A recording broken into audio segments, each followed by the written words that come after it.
I pozdrav prijatelji, da bi došli u još jedan klip. Danas, eto, pričamo, kao što možete vidjeti po naslovu, o prvom i o drugom Balkanskom ratu. Ovo će biti kratko jer ništa se tu pretjerano ne pominje, tako da hajmo da krenemo. Prvi Balkanski rat se odvio naravno, sad šta se tu izdešavalo? Srbija, Grčka, Crna Gora i Bugarska napadaju Osmansko ili ti Otomansko carstvo. Jer su odlučili da ih skroz proteraju sa Balkanskog poluostrva.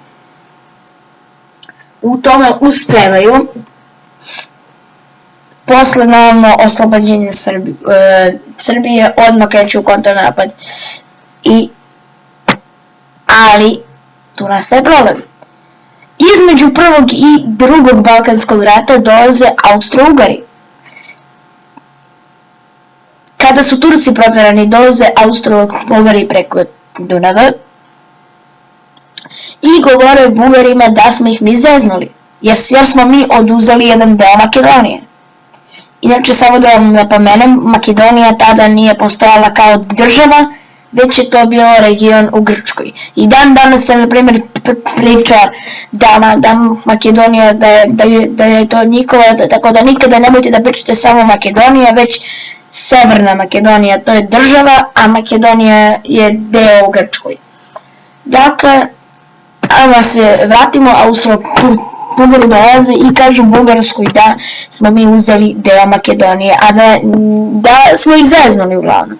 Bugari naivni objavljuju nama rat, to je drugi Balkanski rat, ali su se malo zeznuli, jer nisu znali da nama pomažu Crnogorci i Grci.